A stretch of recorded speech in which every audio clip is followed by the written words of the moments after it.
আসসালামু আলাইকুম ভিউয়ার্স। এই পর্বে আমরা প্রজেক্টের যে বাকি কাজগুলো সেই কাজগুলো করব। তাহলে এখানে আমরা দেখতে পাচ্ছি ক্যান নট গেট ড্যাশবোর্ড। আমাদের লগইন করা এবং রেজিস্টার করার পর যে ড্যাশবোর্ডে চলে আসবে সেটা এখানে পাচ্ছি না, কারণ এটা আমরা এখনো তৈরি করিনি। তাহলে আমরা একটা ড্যাশবোর্ডের জন্য একটা ইজেস ফাইল তৈরি করে নেব। তাহলে এখান থেকে আমাদের ড্যাশবোর্ড এবং ড্যাশবোর্ডের মধ্যে আমাদের index.js নামে একটা Ejs এবং HTML5 এবং এখানে আমরা আমাদের যে স্টাইলটা আছে সেই স্টাইলটাকেও এখানে রান করে নেব। তাহলে npm run style এবং এখানে আমাদের ইম্পোর্ট করতে হবে আমাদের এখান থেকে আমাদের টেলউইন্ডের যে বিল্ডিংয়ের output.css এবং এখানে যে আমাদের ফন্টসামের যে সিডিএন আছে সেটাকে আমরা এখান থেকে ইম্পোর্ট করে নেব। লিঙ্ক আপ করে নিলাম এবং এখানে আমাদের ডকুমেন্টের পরিবর্তে হবে ড্যাশবোর্ড। তাহলে এখন আমরা এই ফাইলটাকে মূলত এখানে আমরা শো করাবো। তাহলে এটা করার জন্য আমাদের যেতে হবে ব্যাকএন্ড। তাহলে এখান থেকে আমাদের রাউটস, এই রাউটসের মধ্যে আমাদের যে এখন আমরা মূলত ড্যাশবোর্ড কন্ট্রোলার নিয়ে এখানে রাউট নিয়ে কাজ করব। তাহলে এখান থেকে আমরা একটা ড্যাশবোর্ডের জন্য আরেকটা রাউট তৈরি করব, ড্যাশবোর্ড routes .js। তাহলে এখান থেকে প্রথমে আমরা সেম ভাবে const রাউটার এবং এখান থেকে আমরা রিকোয়ার করব কাকে, এখান থেকে রিকোয়ার করব এক্সপ্রেসকে এবং এক্সপ্রেস থেকে আমরা অ্যাক্সেস করব রাউটারকে। সেম ভাবে রাউটার ডট আমাদের মেথড হবে কি মেথড, গেট মেথড এবং গেট মেথডের পরে আমাদের পাথ যেটা সেটা হবে মূলত ড্যাশবোর্ড এবং ড্যাশবোর্ডের পর আমরা একটা কন্ট্রোলার তৈরি করে নেব। তাহলে এখান থেকে ড্যাশবোর্ড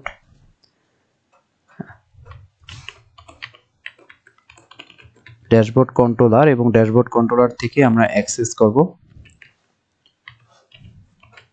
ড্যাশবোর্ড পেজকে। তাহলে এই যে ড্যাশবোর্ড কন্ট্রোলার এবং ড্যাশবোর্ড পেজ এটা আমাদের তৈরি করতে হবে। ড্যাশবোর্ড কন্ট্রোলার আমাদের যে ক্লাস আছে সেটাকে আগে তৈরি করতে হবে। তাহলে এখান থেকে module dot exports is equal to হবে আমাদের রাউটার এবং এখানে আমাদের এরর দেখাচ্ছে কারণ এখান থেকে আমাদের কন্ট্রোলার এবং কন্ট্রোলারের মধ্যে ড্যাশবোর্ড কন্ট্রোলার ডট জেএস। তাহলে এখান থেকে আমরা ক্লাস তৈরি করব ড্যাশবোর্ড কন্ট্রোলার এবং ড্যাশবোর্ড কন্ট্রোলারের মধ্যে আমাদের একটা মেথড থাকবে যে মেথডটা হবে মূলত আমাদের ড্যাশবোর্ড পেজ। তাহলে ড্যাশবোর্ড পেজ এবং অ্যাসিং রিকোয়েস্ট কমা রেসপন্স এবং এখান থেকে আমরা কনসোল ডট লক করব রেসপন্স। তাহলে এখন আমাদের একটা এরর দেখাচ্ছে, সেটা এখানে আমাদের এটাকে মডুল ডট এক্সপোর্ট করে দিতে হবে। মডুল ডট এক্সপোর্টস এবং নিউ আমাদের ড্যাশবোর্ড কন্ট্রোলারটাকে ক্লাসটাকে আমরা এখান থেকে এক্সপোর্ট করে দিলাম এবং এখানে আমাদের দেখাচ্ছে যে এটাকে আমাদের এখানে ইম্পোর্ট করে রিকোয়ার করে নিতে হবে। তাহলে এখান থেকে তাহলে const dashboard controller is equal require এবং এখান থেকে যাব আমরা কন্ট্রোলারের মধ্যে এবং কন্ট্রোলার থেকে আমাদের ড্যাশবোর্ড কন্ট্রোলার। তাহলে এখন আমাদের এটা ঠিকভাবে কাজ করতেছে। এটাকে রিফ্রেশ দিচ্ছি এবং রিফ্রেশ দেওয়ার পর এখানে আমাদের রেসপন্স দেখাচ্ছে এবং এখানে আমাদের যে ইন্ডেক্স পেজটা আছে সেই ইন্ডেক্স পেজটা রেন্ডার করাবো। এখান থেকে রিটার্ন রেস ডট রেন্ডার এবং রেন্ডার করাবো আমরা কি আমাদের ড্যাশবোর্ড ফোল্ডারের মধ্যে যে ইন্ডেক্স ফাইলটা আছে সেই ইন্ডেক্স ফাইলটা রেন্ডার করাবো। আমাদের এখান থেকে ড্যাশবোর্ড এবং ড্যাশবোর্ডের ভিউয়ের ভিতরে আছে যে ড্যাশবোর্ডের ভিতরে যে ইন্ডেক্স ফাইলটা আছে সেটাকে আমরা এখানে রেন্ডার করাবো। তাহলে এখানে রিফ্রেশ দেওয়ার পর কিছুই দেখাচ্ছে না, কারণ এখানে আমাদের ইজেস ফাইলের মধ্যে H2 ড্যাশবোর্ড। তাহলে এখন আমরা ড্যাশবোর্ড দেখতে পাচ্ছি, কিন্তু এখানে আমাদের কিছু সিকিউরিটির ব্যবস্থা করতে হবে। এখন আমরা একটা মিডলওয়্যার তৈরি করব। তাহলে এখান থেকে আমাদের এই যে মিডলওয়্যার ফোল্ডার, এই মিডলওয়্যার ফোল্ডারের মধ্যে আমরা একটা মিডলওয়্যার তৈরি করে নেব। দুঃখিত, এটাকে রিমুভ করে দিচ্ছি, ডন্ট সেভ। তাহলে এখান থেকে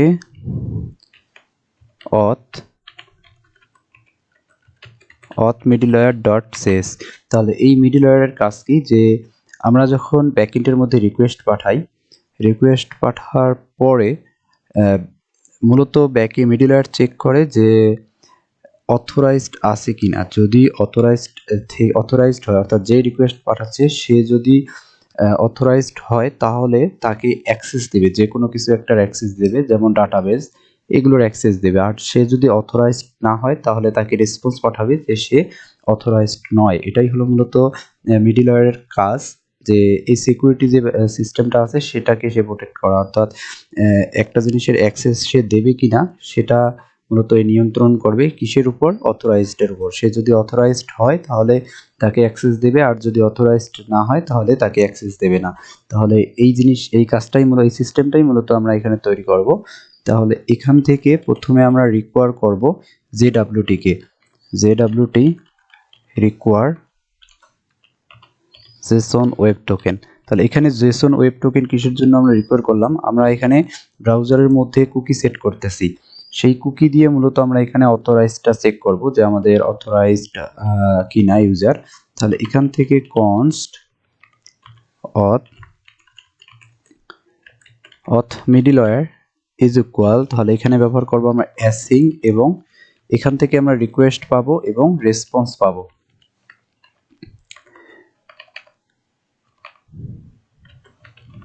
তাহলে এখান থেকে রিকোয়েস্ট এবং রেসপন্স পাবো, এবং এখানে আরেকটা আমরা তৃতীয় প্যারামিটারে আরেকটা নেক্সট ফাংশন নামে নেক্সট মেথড পাবো। তাহলে এটার কাজ আমরা কি বুঝতে পারবো একটু পরেই। তাহলে প্রথমে এখানে আমরা কনস্ট আমাদের যে টোকেন আছে কার্ড টোকেন, সেই টোকেনটাকে আমরা কুকি থেকে আগে গেট করে নেব। তাহলে রিকোয়েস্ট ডট যে কুকি আছে কুকিজ, এই কুকিজ থেকে আমরা টোকেনটা গেট করে নিলাম, এবং এখান থেকে আমরা এটাকে আগে কনসোল লগ করে দেখব যে আমরা যে টোকেনটা আছে সেই টোকেনটা আমরা কুকির মধ্যে পাচ্ছি কিনা। তাহলে অবশ্যই আমাদের এটাকে মডুল ডট এক্সপোর্ট করতে হবে। Module dot exports is equal auth middleware. তাহলে এই অথ মিডলওয়্যারটাকে এখন আমাদের ব্যবহার করতে হবে এই যে ড্যাশবোর্ড রাউট আছে সেই ড্যাশবোর্ড রাউটের মধ্যে। তাহলে এখান থেকে আমরা এটাকে এক্সপোর্ট রিকোয়ার করে নেব অথ মিডলওয়্যার, এবং এটাকে রিকোয়ার করব রিকোয়ার, এটা আমাদের কোথায় আছে, আমাদের যে মিডলওয়্যার ফোল্ডার আছে সেই মিডলওয়্যার ফোল্ডারের মধ্যে। তাহলে এই যে অথ মিডলওয়্যার আছে সেই অথ মিডলওয়্যার আমরা ব্যবহার করব ড্যাশবোর্ড ডট ড্যাশবোর্ড পেজ আছে এই মেথডটা কল হওয়ার আগে তার আগে আমাদের কাজ হবে এই অথ মিডলওয়্যারের মধ্যে। তাহলে প্রথমে যখন আমরা এই রাউটের মধ্যে হিট করব, তাহলে এই রাউটের মধ্যে যখন আমরা হিট করব, প্রথমে আমাদের যাবে অথ মিডলওয়্যারের মধ্যে। অথ মিডলওয়্যারের মধ্যে গিয়ে যে জিনিসগুলো আছে সেই জিনিসগুলোর আগে কাজ হবে। সেটার কাজ যখন কমপ্লিট হবে তারপরে যাবে আমাদের সাকসেস হবে, তারপরে যাবে আমাদের এই মেথডের মধ্যে। তাহলে যতক্ষণ পর্যন্ত অথ মিডলওয়্যার আমাদের বলে নাই যে এই কন্ট্রোলারের মধ্যে যাও, ততক্ষণ পর্যন্ত যেতে পারবে না। তাহলে এখান থেকে আমরা কুকি দেখতে পাচ্ছি, তাহলে এই যে অথ মিডলওয়্যারের মধ্যে, তাহলে এই কুকিটাকে আমরা চেক করব যে কুকিটা আমাদের ঠিক আছে কিনা। তাহলে প্রথমে আমরা চেক করব যে ইফ আমাদের কার্ড টোকেন এই কুকিটা আছে কিনা, অর্থাৎ কুকির মধ্যে এই টোকেনটা আছে কিনা। সেই টোকেনটা যদি থেকে থাকে তাহলে আমরা মূলত এটা নিয়ে কাজ করব যে ট্রাই ক্যাশ। আমরা এখানে যে টোকেনটা আছে সেই টোকেনটাকে আমরা ভেরিফাই করে নেব যে টোকেনটা এক্সপায়ার হয়ে গিয়েছে কিনা। তাহলে কনস্ট ডিকোড টোকেন, অর্থাৎ টোকেনটাকে আমরা এখানে ডিকোড করে নেব। তাহলে ডিকোড কিসের সাহায্যে করব, যার সাহায্যে আমরা টোকেনটা তৈরি করেছিলাম জেডব্লিউটি, এই জেডব্লিউটির সাহায্যেই টোকেনটাকে আমরা এখানে ভেরিফাই করে নেব। তাহলে ভেরিফাই কিসের সাহায্যে করব, প্রথমে হলো আমাদের যে কার্ড টোকেনটা আছে সেই টোকেন, এবং আমরা যে এখানে সিক্রেট একটা জিনিস ব্যবহার করেছিলাম যখন আমরা লগ ইন করেছিলাম, লগ ইন বা রেজিস্টার করেছিলাম, তখন যে টোকেন তৈরি করার জন্য সিক্রেট একটা জিনিস ব্যবহার করেছিলাম, সেই সিক্রেট জিনিসটাই মূলত এখানে আমাদের লাগবে। তাহলে এখানে চেক ফর ইট সিক্রেট, তাহলে এটাকে রিমুভ করে দিচ্ছি এবং এরপরে এই জিনিসটা দিয়ে আমরা এই টোকেনটাকে এখানে ভেরিফাই করব। তাহলে এটা হবে একটা স্ট্রিং। তো টোকেনটা যখন ভেরিফাই হয়ে যাবে তারপরে আমরা এখানে কনসোল লগ করে দেখব যে আসলে টোকেনটার মধ্যে আমাদের কি কি আছে, অর্থাৎ ডিকোড টোকেনের মধ্যে কি কি আছে। তাহলে এখান থেকে আবার রিফ্রেশ দিচ্ছি এবং রিফ্রেশ দেওয়ার পর এখানে আমরা দেখতে পাচ্ছি আইডি, নেম, ইমেল, ইমেজ এবং এগুলো জিনিস আমরা দেখতে পাচ্ছি। এখন যেহেতু টোকেনটা আমাদের ভেরিফাই হয়ে গেল, তাহলে এই জিনিসগুলো আমরা আমাদের রিকোয়েস্টের সাথে সেট করে দেব। রিকোয়েস্ট এবং রিকোয়েস্ট ডট ইউজার ইনফো, তাহলে এই যে জিনিসগুলো আছে এই জিনিসগুলো কিন্তু আমাদের একজন ইউজারের ইনফো, সেই ইনফোগুলো আমরা কি করলাম, রিকোয়েস্ট ডট ইউজার ইনফো, তাহলে রিকোয়েস্ট ডট ইউজার ইনফো দিয়ে আমরা বাকি জায়গা থেকে এই জিনিসগুলোর অ্যাক্সেস নিতে পারবো। সেখানে আমরা ডিকোডের যে টোকেনটা আছে সেই টোকেনটাকে আমরা সেট করে দিলাম। তাহলে এখানে সেট করে মানে এখানে কীরকম করে সেট হলো, তাহলে মনে করি যে এটা এরকমভাবে কাজ করতেছে যে রিকোয়েস্ট একটা হলো অবজেক্ট, সেই অবজেক্টের মধ্যে আমরা মূলত সেট করলাম এরকম রিকোয়েস্ট ডট ইউজার ইনফো এবং এর মধ্যে হাবিজাবি আমাদের যে জিনিস আছে সেই জিনিসগুলো আমরা সেট করলাম। তাহলে সেম কাজটাই হলো মূলত এই জায়গায়। এবং এখন এখান থেকে যদি আমরা কনসোল ডট লগ এবং রিকোয়েস্ট ডট ইউজার ইনফোকে অ্যাক্সেস করতে যাই তাহলে কিন্তু আমরা অ্যাক্সেস করতে পারবো। তাহলে এখান থেকে এটাকে যদি আরেকবার রিফ্রেশ করি তাহলে এখানে আমরা অ্যাক্সেস করতে পারি। তাহলে যেহেতু এটা আমাদের কমপ্লিট হয়ে গেল, যে আমাদের টোকেনটা ভেরিফাই হয়ে গেল, হয়ে যাওয়ার পর এখন আমরা পারমিশন দেব যে এই কাজটা কমপ্লিট, সুন্দরভাবে কমপ্লিট করেছে এই অথরাইজড, তার পরের কাজটা এখন কমপ্লিট করুক বা পরের মেথডে সে যাক। তাহলে এই জন্য নেক্সট ফাংশনের কাজ হলো মূলত এটাই, যে সে যদি সবকিছু ঠিক থাকে তাহলে নেক্সটকে কল করে দেবে যে যাতে সে পরের কাজগুলো সঠিকভাবে করে। এখন সে যদি আনঅথরাইজড হয় তাহলে এখান থেকে আমরা রিটার্ন এবং রেস ডট রিডাইরেক্ট করব কোথায়, যে লগ ইন পেজ আছে সেই লগ ইন পেজের মধ্যে চলে যাবে, যে সে অথরাইজড নয় তাকে আবার লগ ইন করতে হবে। সেমভাবে এখানে ইফ ইফ কন্ট্রোল সি এবং ইলস কন্ডিশনের মধ্যে এটাকে পেস্ট করে দেব। তাহলে এটা হলো যে টোকেনটা যদি ভেরিফাই না হয় এবং এটা হলো যদি আনঅথরাইজড না হয়।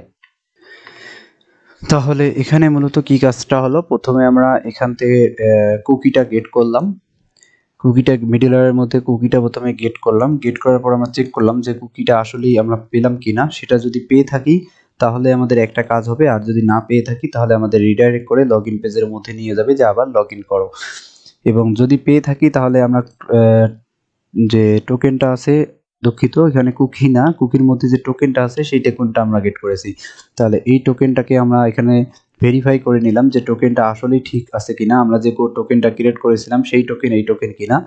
যদি সে থেকে থাকে সেটাকে আমরা ডিকোড করে নিলাম, ডিকোড করে সেই ইনফরমেশনগুলো আমরা রিকোয়েস্টের সাথে সেট করলাম এবং নেক্সট ফাংশনকে কল করে দিলাম সে যেন এখন পরের কাজগুলো করতে পারে।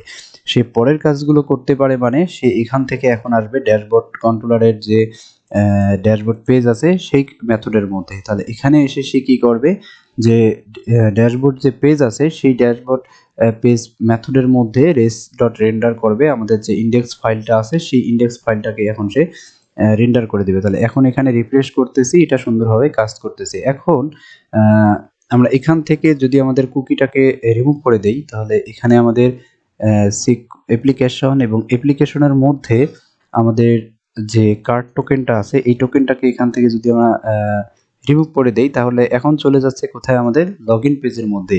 কিসের জন্য চলে যাচ্ছে, যে এই জন্য চলে যাচ্ছে যে আমাদের অথরাইজড নয়। আমরা যদি এখান থেকে এখন ড্যাশবোর্ডের অ্যাক্সেস নিতে চাই তাহলে কিন্তু অ্যাক্সেস নিতে পারবো না, আমাদের লগ ইন পেজে চলে যাবে, কারণ আমরা অথরাইজড নয়। এখানে আমাদের অবশ্যই লগ ইন করতে হবে। তাহলে লগ ইন করার পর আমরা কিন্তু এখন অ্যাক্সেস পাচ্ছি। তাহলে এখন এখান থেকে আমরা আমাদের ড্যাশবোর্ড যদি দেখি তাহলে ড্যাশবোর্ডের যে পেজটা আছে সেটা ওপেন হওয়ার সাথে সাথে আমাদের এখানে নেম ইউজার অর্থাৎ যে লগ ইন করতেছে তার ইনফরমেশন অর্থাৎ নেম এবং ইমেজ দেখতে পাচ্ছি এবং এখানে কিছু পোস্ট দেখতে পাচ্ছি। তাহলে আমরা কি করব, যখন এই পেজটা রেন্ডার হবে তখন এখানে ইউজারের যে ইনফরমেশন আছে সেগুলো পাঠিয়ে দেব। তাহলে এখানে এই কাজটাই আমরা করব, যে কনস্ট আমরা রিকোয়েস্টের সাথে যে কুকি সেট করলাম, ইউজারের ইনফরমেশন সেট করলাম, সে তার অ্যাক্সেস মূলত এখান থেকে আমরা পাবো ইউজার ইনফো। তাহলে ইউজার ইনফো কোথায় পাবো? রিকোয়েস্ট ডট যে ইউজারের ইনফো আছে সেই দুঃখিত, এখানে রিকোয়েস্ট থেকে মূলত ইউজারের ইনফো পাবো। তাহলে ইউজারের ইনফো কিসের জন্য পাবো? আমাদের এই যে কন্ট্রোলার, এই কন্ট্রোলারের কাজের আগে আমাদের কাজ হচ্ছে এই মিডল লেয়ারের কাজ। এই কন্ট্রোলারের আগে কাজ হচ্ছে এই মিডল লেয়ারের কাজ। যেহেতু এই মিডল লেয়ারের কাজ আগে হচ্ছে এবং এই মিডল লেয়ারের মধ্যে আমরা এই রিকোয়েস্ট ডট ইউজারের ইনফোর মধ্যে আমরা ইনফরমেশনগুলো সেট করেছিলাম, সেই জন্য আমরা এটা সেট করার পরে আমাদের যেহেতু কাজ হচ্ছে এটার, এই জন্য আমরা এই কন্ট্রোলারের মধ্যে এর অ্যাক্সেস পাবো। তাহলে এখানে যদি আমরা কনসোল ডট লগ করি যে ইউজার ইনফো, তাহলে এই যে ইউজার ইনফোগুলো আমরা এখানে কিন্তু দেখতে পারবো। তাহলে এখানে কিন্তু দেখতে পাচ্ছি। তাহলে এই ইউজার ইনফোগুলো আমরা এখান থেকে পাঠিয়ে দেব। তাহলে কমা, তাহলে এখান থেকে আমাদের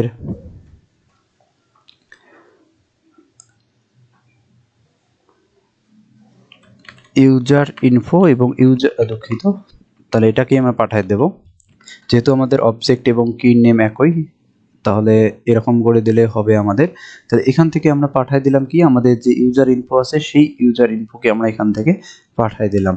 তাহলে এখন মূলত আমাদের এখানে আপাতত কোনো কাজ নেই, আমরা এখন মূলত আমাদের যে ডিজাইনটা আছে সেই ডিজাইনটা নিয়ে কাজ করব।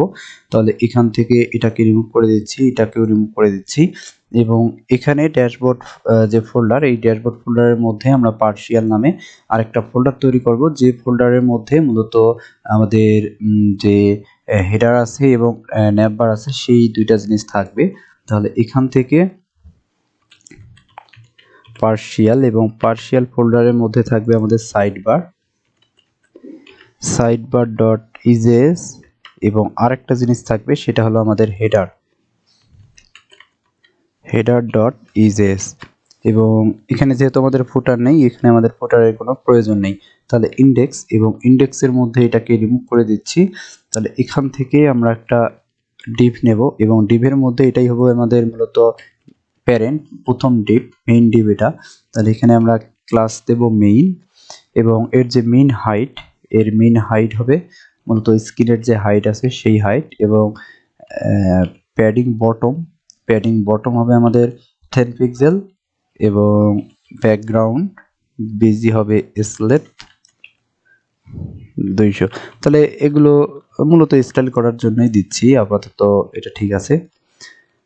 তাহলে এখানে আমাদের যে ব্যাকগ্রাউন্ড কালার আছে সেই ব্যাকগ্রাউন্ড কালার মূলত দেখতে পাচ্ছি। এরপরে এখানে আমরা রিকোয়ার করব, মূলত ইনক্লুড করব আমাদের যে সাইড বার এবং হেডার আছে সেই দুইটা জিনিসকে।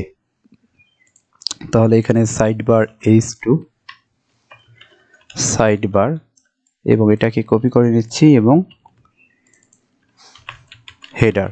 তাহলে এই দুইটা জিনিসকে আমাদের এখানে ইনক্লুড করতে হবে। তাহলে ইজেস টেমপ্লেটের যে সিনট্যাক্স, ইনক্লুড করার সিনট্যাক্স হলো প্রথমে লেস দেন, পার্সেন্টেজ এবং আন্ডারস্কোর না মূলত হাইফেন, এরপরে